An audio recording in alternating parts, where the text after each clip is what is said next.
안녕하세요. 오늘 저희가 함께 살펴볼 주제는 에너지 저장 장치, 바로 ESS입니다.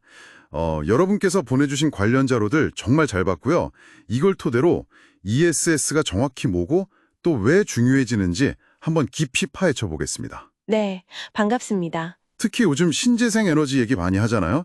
그럴수록 이 ESS 역할이 더 궁금해지는데 오늘 속 시원하게 한번 풀어보죠. 자, 바로 시작할까요? 네, 좋습니다. ESS 뭐랄까 아주 간단히 말하면 전기를 담아두는 그릇이다 이렇게 생각하시면 좀 쉬울 것 같아요. 아, 그릇이요. 네, 그러니까 생산된 전력 중에 남는 걸 저장해뒀다가 필요할 때 다시 꺼내 쓰는 그런 시스템인 거죠. 특히 이제 태양광이나 풍력처럼 발전량이 일정하지 않은 에너지원들 있잖아요. 네, 그렇죠. 날씨 영향 많이 받으니까. 맞아요. 그런 신재생 에너지의 단점을 보완해서 전력 공급을 안정시키는 데 정말 핵심적인 역할을 합니다. 네, 그 그릇이라는 비유가 확 와닿는데요.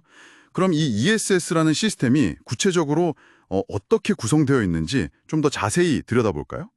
보내주신 자료들 보니까 핵심 부품들이 몇 가지 있던데요. 네, 맞습니다. 크게 보면 한 4가지 정도로 나눌 수 있어요. 첫째는 실제로 전지를 저장하는 배터리입니다. 요즘엔 주로 리튬이온 배터리를 많이 쓰죠. 리튬이온. 그리고 둘째는 이 배터리 상태를 계속 감시하고 또 충전하고 방전하는 걸 제어하면서 안전하게 관리하는 BMS라고 부르는 배터리 관리 시스템이 있고요. BMS. 네. 셋째는 이제 직류 전력하고 교류 전력을 서로 변환해주고 전력 품질도 제어하는 PCS, 전력 변환 시스템입니다. 아, DC-AC 변환. 중요하겠네요. 그렇죠. 마지막으로 이 모든 구성 요소들을 통합적으로 운영하면서 최적의 효율을 내도록 관리하는 EMS, 그러니까 에너지 관리 시스템.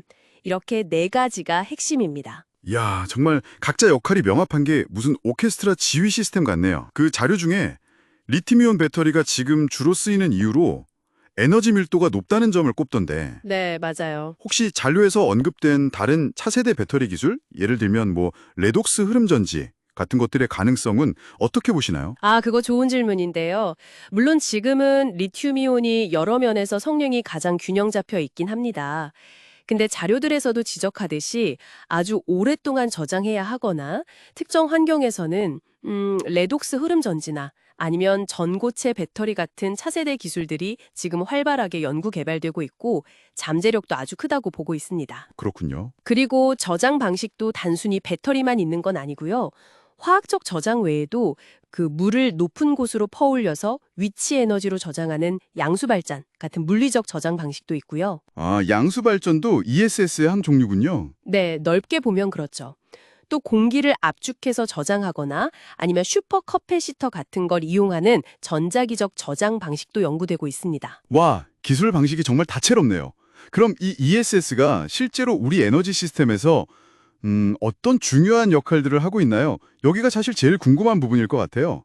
보내주신 자료 중에 제주도 풍력발전 단지 사례가 있었잖아요. 네네. ESS를 같이 설치해서 출력 변동성을 80% 이상 줄였다는 내용이 아주 인상 깊었거든요. 똘이에요. 말씀하신 것처럼 바람이 불다 안 불다 해가 떴다 가렸다 하잖아요. 그렇죠. 발전량이 많을 때 저장을 해뒀다가 부족할 때 방출해서 안정적으로 전기를 공급할 수 있게 해주는 거죠. 이게 핵심입니다.